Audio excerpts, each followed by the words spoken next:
happened in Russia over a week with the bombing of St. Petersburg subway system. Unfortunately, a number of people were injured and people were actually killed by a suicide attack. Well, the subway system of St. Petersburg is quite large. It's 19th busiest in the world, and with almost 2 million passengers every day. But actually, it hasn't been attacked before on a major scale. There were some attacks on Russian subways a bit earlier in 2010. 38 people died in a double suicide bombing on the Moscow subway system. And a year later, a bomb exploded on a high-speed train traveling between Moscow and St. Petersburg, killing 27.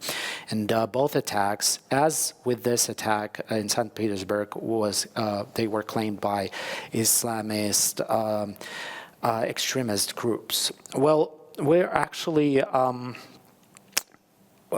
we're happy to and very lucky to have Bektor here, because Bektor is a co-founder of independent news website in Kyrgyzia Club, which actually dig in deeper in the story of the identity of the bomber, because he is from Kyrgyzia. But there was a lot of confusion at first about his identity, about his ties to Islamist groups, about his ties back to Kyrgyzia. And in my opinion, there was a lot of even racial profiling, because it's a terrible issue for Russia and treatment of Central Asian labor migrants. And I think it piled up in a very kind of nasty story. But you dig deeper and you actually find something interesting about his identity and his roots back in Kyrgyzia. Yes, we covered this attack immediately after it happened. Actually, we had like a live text updates, still without knowing, of course, who is the suspected attacker. Then the next day, it was announced that it is a person who was born in Kyrgyzstan, who is, the prime suspect according to the Russian police. So then we started having, first of all, a huge number of phone calls from Russian journalists. But at the same time, what started happening is, Russian media labeling this person immediately as a terrorist and using this word, although it's still not proved that he actually carried out this attack. So what we did, we tried to find as many people as possible who knew him personally. Mm-hmm. So this story that is on the screen, it is about neighbors, teachers, relatives, and friends of Akbarjon Jalilov, the main suspect.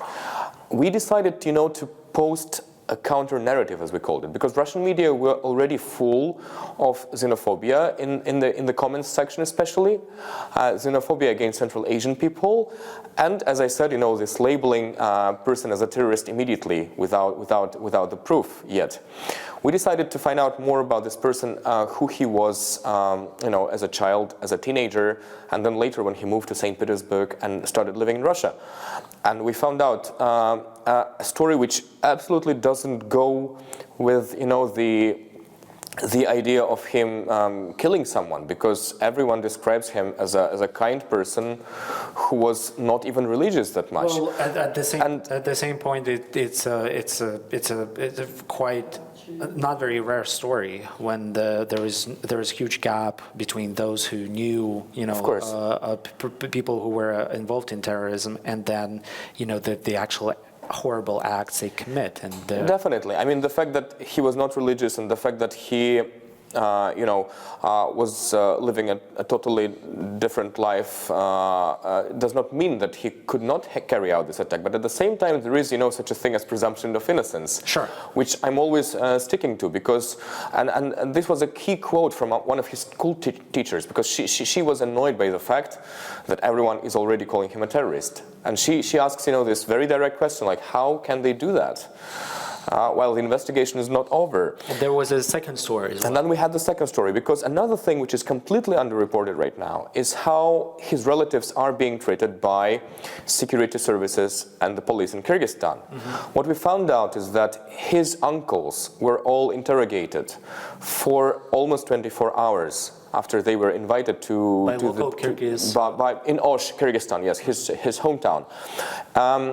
It seems like it's an interrogation both by the police and by security services. They spend too much time. According to the law, they should not have spent that much time. What is even worse, his younger brother, who is a minor, he's still under 18. He spent even more time. He spent 2.5 days being interrogated.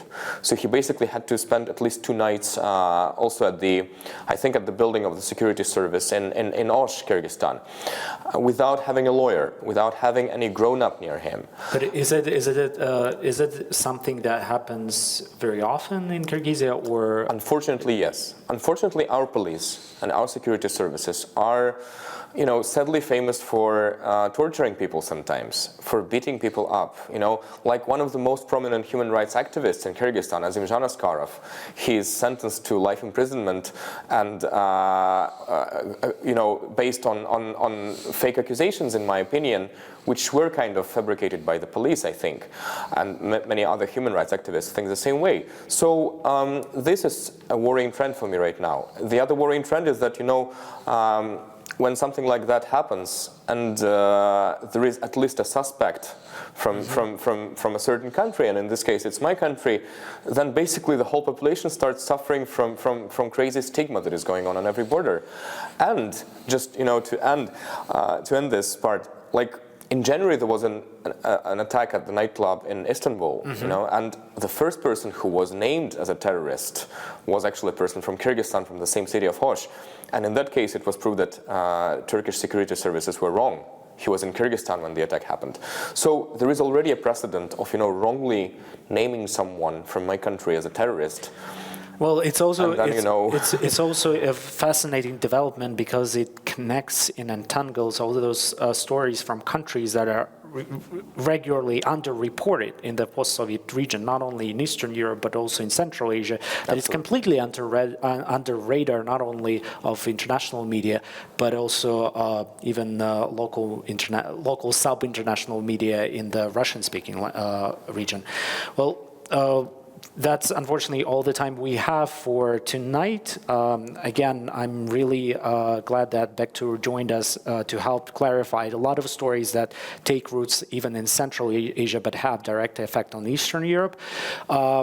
Thank you so much for being here. Thank you for inviting me. And I'm really happy. I think, am I the first person from Kyrgyzstan at Hromadske International? I'm pretty sure that's the case, but we would like to have you back sometime soon. You. My name is Maxim Aristavi. I encourage you to watch all the extended interviews and larger segments on the Hromadske International website at an.hromadske.ua. My name is Maxim Aristavi. I'm a journalist, and I was glad to be co-host of the Sunday Show tonight as well. Have a nice weekend, and tune in to the Sunday Show next week as well.